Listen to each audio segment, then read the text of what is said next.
Hello students, welcome back to Mandeep education academy YouTube channel. तो बच्चों, class 12 physics chapter 2 के lectures को आगे बढ़ाते हैं और आज का हमारा टॉपिक है इक्विपोटेंशियल सरफेसेस। इक्विपोटेंशियल सरफेसेस बहुत इंपॉर्टेंट टॉपिक है, बहुत बार इससे क्वेश्चन आता है। तो सब कुछ इक्विपोटेंशियल सरफेसेस के बारे में हम लोग इस लेक्चर में पढ़ने वाले हैं। अगर आपको इस लेक्चर के नोट्स चाहिए या आगे पीछे जो भी मैंने पढ़ा है हर चीज से रिलेटेड पीडीएफ मटेरियल चाहिए, वर्कशीट चाहिए, तो आप MEA ऐप यानी Mandeep education academy app download कर सकते हो। उसका लिंक डिस्क्रिप्शन में दिया हुआ है।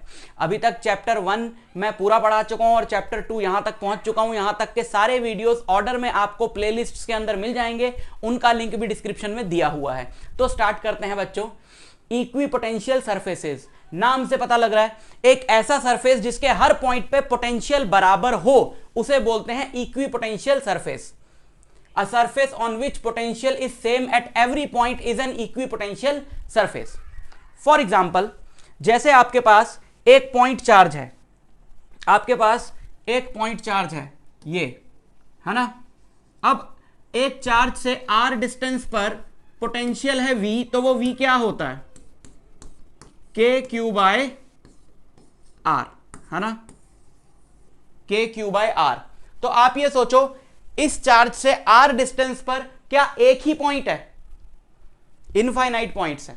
इधर भी r डिस्टेंस पे एक पॉइंट होगा, इधर भी होगा, इधर भी होगा, इधर भी होगा। तो उन सब पॉइंट्स को जोड़ेंगे तो इसके अराउंड एक r रेडियस का स्फीयर बनेगा। उस स्फीयर के हर पॉइंट पे पोटेंशियल KQ/r है, यानी इक्वल है। ऐसे सरफेस को बोलते हैं इक्विपोटेंशियल सरफेस, जिस सरफेस के हर पॉइंट पे पोटेंशियल क्या हो? बराबर हो। यानी कि अगर हम लोग पॉइंट चार्ज की बात करें तो पॉइंट चार्ज के अराउंड जो इक्विपोटेंशियल सरफेस बनेगा उसकी शेप क्या होगी? स्फेरिकल होगी। तो ऐसा कुछ होता है इक्विपोटेंशियल सरफेस। एक एक करके हम सारी प्रॉपर्टीज देखते हैं इक्विपोटेंशियल सरफेस की। बहुत important properties of an equipotential surface. पहली property, no work is done in moving a charge between any two points on an equipotential surface. क्या मतलब? जैसे यहां पर एक पॉइंट है A, यहां पर एक पॉइंट है A, और मैं एक चार्ज Q को A से B तक लेकर गया और ये दोनों पॉइंट्स A और B इक्विपोटेंशियल सरफेस पे लाई करते हैं। तो वर्क डन क्या होता है? वर्क डन क्या होता है? Q इंटू फाइनल पॉइंट का पोटेंशियल माइनस इनिशियल पॉइंट का पोटेंशियल। ये वर्क डन का फॉर्मूला होता है, अपने को पता है। बट क्योंकि ये इक्विपोटेंशियल सरफेस है तो VB और VA जो है, VB और VA जो हैं वो बराबर होंगे। और अगर VB और VA बराबर हैं तो VB माइनस VA आएगा 0, तो वर्क डन क्या आएगा? 0। यानी कि एक चार्ज को कोई भी दो पॉइंट्स के बीच में चलाने के लिए एक इक्विपोटेंशियल सरफेस पे कोई काम नहीं करना पड़ता। ना ही तो एक्सटर्नल एजेंट को काम करना पड़ता है, ना ही चार्ज को खुद चलने के लिए काम करना पड़ता है। अब यहां पर हम एक बड़ी इंपॉर्टेंट बात समझ लें कि किसी भी फील्ड में बॉडी को चलाने के लिए काम क्यों करना पड़ता है। जैसे ग्रेविटेशनल फील्ड में बॉडी को चलाने के लिए काम करना पड़ता है। यहां बॉडी ऊपर से नीचे आती है तो खुद काम करती है, क्योंकि फील्ड जो है वो बॉडीज के मोशन को या तो मतलब बॉडीज को अपनी तरफ खींचती है या वो बॉडीज के मोशन को अपोज करती है। तो अगर तो बॉडी फील्ड की डायरेक्शन में जा रही है तो बॉडी खुद काम करती हुई जाएगी, और अगर फील्ड के अपोजिट डायरेक्शन में जा रही है तो हमें काम करना पड़ेगा फील्ड के अगेंस्ट। लेकिन आप सोचो, बॉडी एक ऐसी डायरेक्शन में जा रही है जिधर फील्ड हो ही ना। अब यहां पे हम लोग खड़े हैं, ग्रेविटेशनल फील्ड है, लेकिन कैसे है? नीचे की तरफ है। और आप जानते हो कि फील्ड्स जो हैं वो वेक्टर क्वांटिटीज हैं, और किसी भी वेक्टर का अपने से परपेंडिकुलर डायरेक्शन में कोई कंपोनेंट नहीं होता। तो ग्रेविटेशनल फील्ड जो है ऐसे है ना, तो उसका इधर कंपोनेंट होगा, इधर कंपोनेंट होगा, ऐसे तो नहीं होगा, है ना। अगर ग्रेविटेशनल फील्ड है I, so this is I cos theta which is 0। तो अगर मैं ऐसे चलाता रहूं किसी बॉडी को तो मुझे कोई काम नहीं करना पड़ेगा, क्योंकि वर्क डन जो होता है वो mgh होता है। और अगर मैं हॉरिजॉन्टली ही चले जा रहा हूं तो मैंने बॉडी का h तो चेंज किया ही नहीं, तो वर्क डन क्या आएगा? 0। बिकॉज जब मैं हॉरिजॉन्टली चलता हूं तो मैं ग्रेविटेशनल फील्ड के परपेंडिकुलर चलता हूं, मतलब उधर फील्ड है ही नहीं। और अगर किसी डायरेक्शन में फील्ड नहीं है तो हमें उस डायरेक्शन में किसी भी बॉडी को चलाने के लिए काम करना ही नहीं पड़ेगा। यार, हमें काम करना ही तब पड़ता है जब हमें फील्ड के अगेंस्ट जाना होता है। और अगर हम परपेंडिकुलर चल रहे हैं फील्ड के तो हमें काम करना ही नहीं पड़ेगा, क्योंकि उधर फील्ड का कोई कंपोनेंट ही नहीं है। तो अगर आप किसी भी फील्ड के परपेंडिकुलर चलते रहो तो पोटेंशियल बदलेगा नहीं, क्योंकि काम ही नहीं करना पड़ेगा। अब जैसे ये ग्रेविटेशनल फील्ड है, आप जमीन को देखो, आप जहां बैठे हो उस रूम की जमीन को देखो, ये बराबर लेवल पर है ना, तो ये पूरा जो सरफेस आप देख रहे हो ना, जमीन जो है आपकी ग्रेविटेशनल पॉइंट ऑफ व्यू से, अगर हम लोग कहें ग्रेविटेशनल फील्ड के कॉन्सेप्ट से कहें, तो ये इक्विपोटेंशियल सरफेस है, क्योंकि इस फर्श पे एक जगह से दूसरी जगह पे आपको कोई बॉडी ऐसे धक्का मार के ले जाने के लिए काम नहीं करना पड़ेगा, फ्रिक्शन के अगेंस्ट करना पड़ेगा, ग्रेविटी के अगेंस्ट नहीं करना पड़ेगा। तो ग्रेविटेशनल पॉइंट ऑफ व्यू से देखें तो ये इक्विपोटेंशियल सरफेस है। समझ में आई बात? तो इसीलिए जितने भी इक्विपोटेंशियल सरफेसेस हम लोग पढ़ने वाले हैं, यहां पे ड्रॉ करने वाले हैं, उन सबकी एक कॉमन प्रॉपर्टी है कि वो सारे सरफेसेस किसी ना किसी इलेक्ट्रिक फील्ड के परपेंडिकुलर होते हैं हमेशा।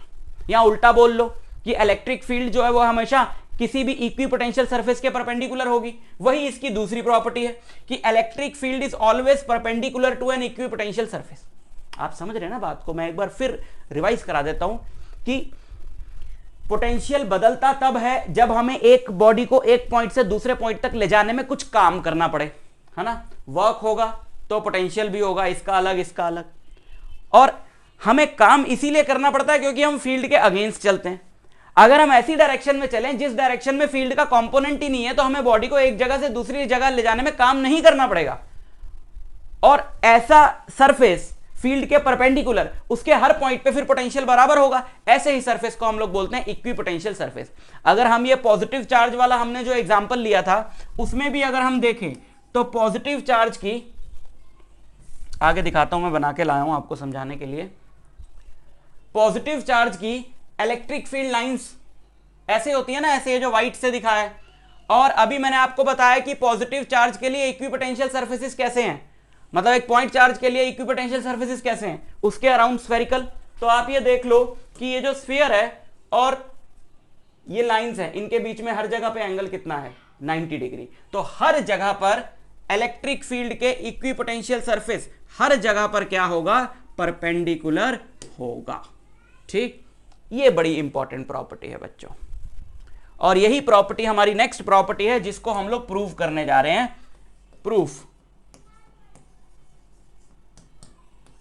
और ये था इस प्रॉपर्टी का proof.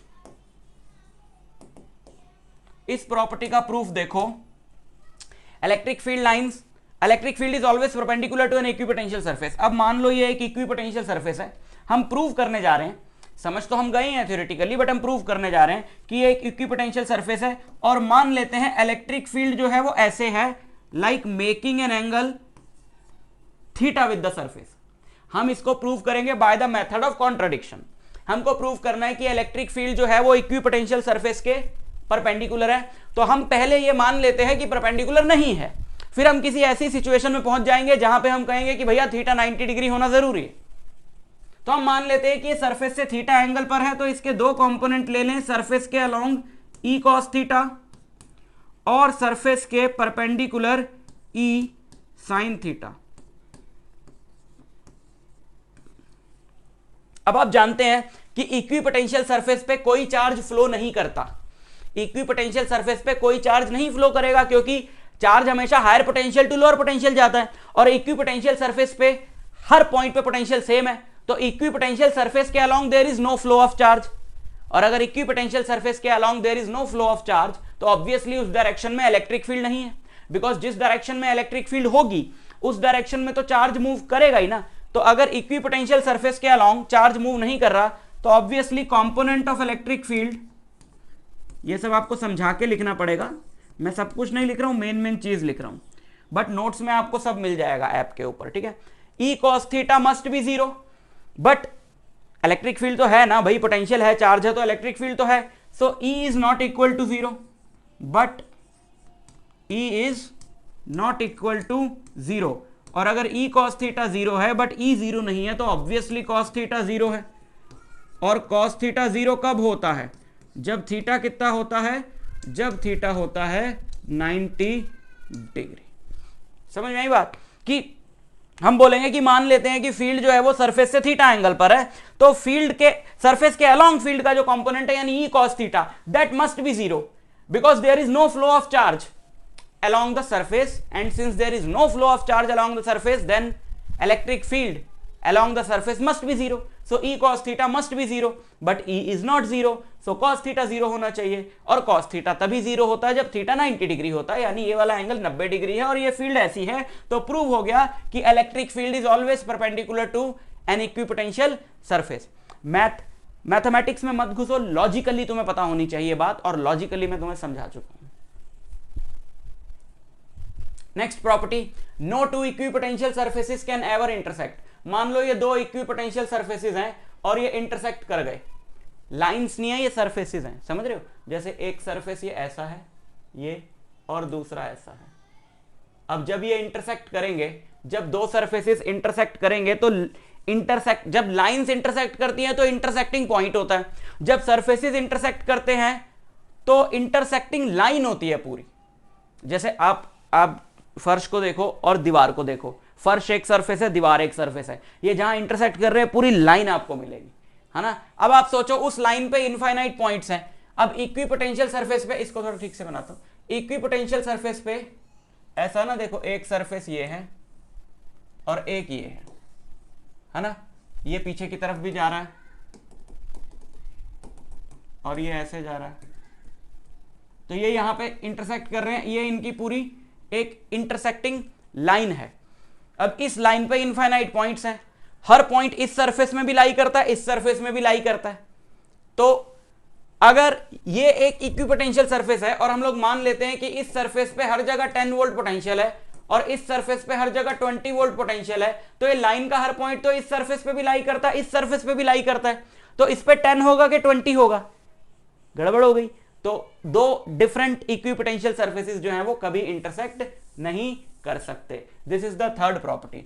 Fourth property is equipotential surfaces are closer where electric field is strong and farther where electric field is weak. जहां इलेक्ट्रिक फील्ड स्ट्रांग है वहां इक्विपोटेंशियल सरफेसेस पास पास होंगे. देखो देखो बच्चों, delta V equal to E into delta R होता है, last lecture में अपन ने पढ़ा है ना. अब आप सोचो, अगर मैं बराबर बराबर पोटेंशियल डिफरेंस के इक्विपोटेंशियल सरफेसेस लूं, 10 volt, 20 volt, 30 volt, 40 volt, 10-10 volt के डिफरेंस के मैंने पोटेंशियल इक्विपोटेंशियल सरफेसेस लिए हैं, तो जैसे जैसे ई कम होता जाएगा डेल्टा आर को बढ़ना पड़ेगा ताकि डेल्टा भी सेम रहे. भाई अगर किसी जगह पर फील्ड स्ट्रांग है तो आपको फील्ड के अगेंस्ट ले जाने में ज्यादा काम करना पड़ेगा. तो आप 10 जूल पर कूलम, वोल्ट का क्या मतलब होता है, जूल पर कूलम होता है. तो जैसे यहां फील्ड वीक, यहां फील्ड बड़ी स्ट्रांग है अर्थ की, तो यहां मैं ऊपर ऐसे लेके जाऊंगा, इतना सही मैं लेकर गया और मुझे 10 जूल काम करना पड़ा. लेकिन 10 जूल से ही मैं अगर स्पेस में चला जाऊं 20,000 किलोमीटर की हाइट पे, वहां फील्ड बहुत वीक है, तो सिर्फ 10 जूल के काम से मैं बॉडी को बहुत ऊपर ले जा सकता हूं. तो जहां फील्ड स्ट्रांग है वहां तो आपको सेम पोटेंशियल डिफरेंस पे कम चला सकते हो चार्ज को, जहां फील्ड वीक है वहां सेम पोटेंशियल डिफरेंस पे ज्यादा चला सकते हो चार्ज को, है ना. तो अगर अपने को प्रूव करना है यही बात, तो हम ये बोलेंगे कि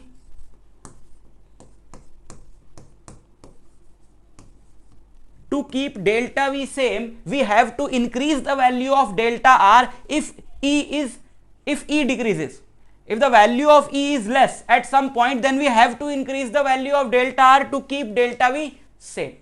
For example, अब जैसे एक पॉइंट चार्ज है तो उस पॉइंट चार्ज के अराउंड जो भी स्फीयर बनाओगे वो इक्विपोटेंशियल सरफेस है. ये बना लो, ये बना लो, ये बना लो, सब. इस पे भी हर जगह पोटेंशियल सेम, इस पे भी हर जगह पोटेंशियल सेम, इस पे भी हर जगह पोटेंशियल सेम, बट इसका सेम 10 वोल्ट है, इसका 20 वोल्ट है, इसका 25 वोल्ट है. हम ये कह रहे हैं कि अगर हमें बराबर बराबर डिस्टेंस पे इक्विपोटेंशियल सरफेसेस लेने हैं, जैसे मुझे लेना है 10-10 वोल्ट का डिफरेंस पे, जैसे ये 10 वोल्ट हो गया, ये 20 वोल्ट हो गया, ये 30 वोल्ट हो गया, तो आप देख सकते हो कि इनके बीच में गैप है कम, इनके बीच में गैप है ज्यादा, जबकि डिफरेंस है 10 वोल्ट. क्योंकि अब यहां पर जैसे जैसे मैं इस सोर्स से दूर जा रहा हूं फील्ड वीक हो रही है, फील्ड वीक हो रही है, तो क्या हो गया, मैं उतने ही वर्क से ज्यादा चला सकता हूं चार्ज को, क्योंकि फील्ड वीक हो गई. तो 10 वोल्ट के डिफरेंस पे यहां पे मैं इतना ही चला पाया. भाई वोल्ट मतलब जूल पर कूलम, की एक कूलम के चार्ज को चलाने के लिए आपके पास 10 जूल एनर्जी है, तो 10 जूल में आप उसको स्ट्रॉन्ग फील्ड में तो यहां से यहां ले जा सकते हो, बट जहां फील्ड थोड़ी वीक होगी वहां थोड़ा दूर ले जा सकते हो. अगला इक्विपोटेंशियल सरफेस इसका बनाऊंगा तो काफी दूर बनेगा, क्योंकि तब मैं 10 जूल से और दूर ले जा सकता हूं चार्ज को। तो यहां पे ये सेक्शन हमारा आ गया, how to draw equipotential surfaces. Equipotential surfaces draw करने के लिए आप एक चीज, दो बातें ध्यान में रखोगे। एक तो इक्विपोटेंशियल सरफेसेस हमेशा फील्ड लाइन के परपेंडिकुलर बनाने हैं। दूसरा, इक्विपोटेंशियल सरफेसेस जहां जहां फील्ड वीक होती जा रही है वहां दूर दूर बनाने। फॉर एग्जांपल, जैसे कि ये कॉन्फ़िगरेशन है एक डाइपोल की। अब आप जानते हो कि यहां पर अगर कोई पॉइंट होगा तो फील्ड वीक होगी, क्योंकि ये उसको रिपेल करेगा, ये अट्रैक्ट करेगा, तो फील्ड अपोजिट डायरेक्शन में कटेगी। यहां कोई पॉइंट होगा तो फील्ड स्ट्रांग होगी, क्योंकि ये पॉजिटिव चार्ज को रिपेल करेगा, ये अट्रैक्ट करेगा। भाई फील्ड की डायरेक्शन कैसे निकालते हैं? आपको जहां पर भी फील्ड निकालनी है बता चुका हूं। आप इमेजिन करो कि वहां पॉजिटिव चार्ज होता तो किधर जाता। यहां पॉजिटिव चार्ज होता तो ये पॉजिटिव चार्ज इसको रिपेल करता, वो नेगेटिव अट्रैक्ट करता, तो उसके लिए एक फील्ड इधर होती, एक इधर होती, तो अपोजिट डायरेक्शन में होती। बट अगर यहां कोई पॉजिटिव चार्ज होता, मतलब यहां फील्ड किधर है, ये उसको रिपेल करता और ये उसको अट्रैक्ट करता, यानी दोनों सेम डायरेक्शन में। तो बीच वाले हिस्से में फील्ड जो है वो स्ट्रांग रहती है और उधर फील्ड वीक रहती है डाइपोल में। डाइपोल आपको पढ़ाया भी हो तो आपको वैसे ही पता होगा। अब हमको ये पता लग गया कहां फील्ड स्ट्रांग है, कहां वीक है। और दूसरा, हमने इस चीज का ध्यान रखना है कि इक्विपोटेंशियल सरफेसेस हमेशा फील्ड लाइन के परपेंडिकुलर होते हैं। तो यहां फील्ड स्ट्रांग है तो यहां इक्विपोटेंशियल सरफेसेस पास पास होंगे, यहां वीक है तो यहां दूर दूर होंगे, और फील्ड लाइन के परपेंडिकुलर तो ऐसे बनेंगे।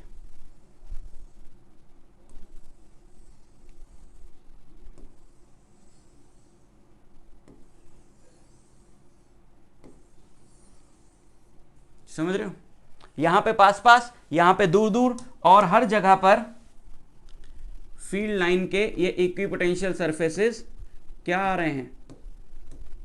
परपेंडिकुलर आ रहे हैं। कोई सा भी ले लो, ऐसा ही उस तरफ भी बना डालना है आपने।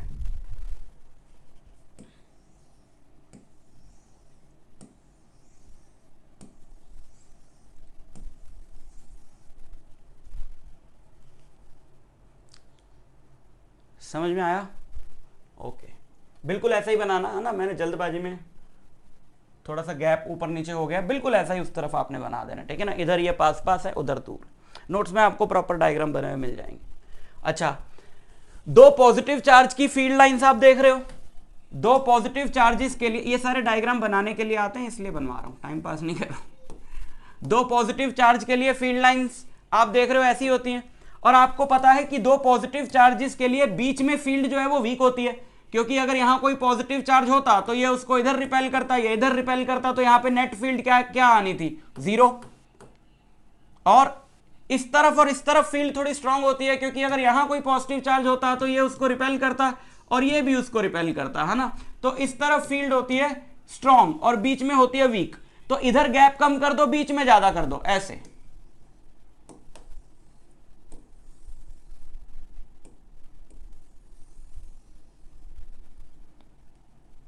इंटरसेक्ट नहीं कर सकते, है ना, तो इंटरसेक्ट नहीं करना। मैं थोड़ा रफ हैंड से बना रहा हूं, बट जस्ट आपको आइडिया दे रहा हूं, रट्टा नहीं मारना पड़े ताकि आपको।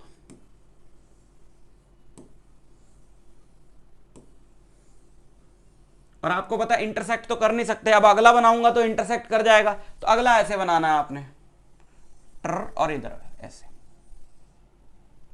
ठीक, समझ गए। इधर गैप ज्यादा, क्योंकि बीच में फील्ड वीक है, इस तरफ गैप कम रखना है। और अगर फील्ड हो यूनिफॉर्म फील्ड है, मतलब बढ़ घट नहीं रही है, तो ऑब्वियसली इक्विपोटेंशियल सरफेसेस के बीच का गैप जो है वो सेम रहेगा। और गैप सेम रहेगा, दूसरी बात यह है कि परपेंडिकुलर बनाने, तो जैसे ये ऐसे फील्ड लाइन है तो ऐसे ऐसे इक्विपोटेंशियल सरफेस, ऐसे फिर ऐसे फिर ऐसे फिर ऐसे, है ना, बराबर बराबर गैप, ये फिर उतने ही गैप पे, फिर उतने ही गैप पे, इक्वल इक्वल गैप पे, परपेंडिकुलर इसके। समझ में आई बात? ठीक है, तो नोट्स डाउनलोड कर लेना। ऐसे अलग अलग टॉपिक के आपको नोट्स नहीं मिलेंगे, पूरा चैप्टर है इलेक्ट्रोस्टैटिक्स, चैप्टर 1 और 2 मिला के उसके नोट्स आपको मिलेंगे। और एक दो तरह के नोट्स है, चैप्टर 1 के अलग से भी हैं, लेकिन एक चैप्टर 1 और 2 के कंबाइंड नोट्स भी हैं। मतलब पूरे सिलेबस के नोट्स डाल दिए मैंने, लेटेस्ट भी डाल रहा हूं, धीरे धीरे काम होगा ना, अकेला हूं बंदा करने वाला, लेकिन आपको बढ़िया मटेरियल दूंगा मैं, तो आप ऐप डाउनलोड कर लो, ठीक है। तो इक्विपोटेंशियल सरफेसेस सरफेस से रिलेटेड जो भी क्वेश्चन आ सकता है वो सारा मैंने इसके अंदर कवर कर दिया। इस टॉपिक को प्रिपेयर कर लेना। मैं आपसे मिलता हूं नेक्स्ट लेक्चर में, तब तक के लिए ऑल द वेरी बेस्ट।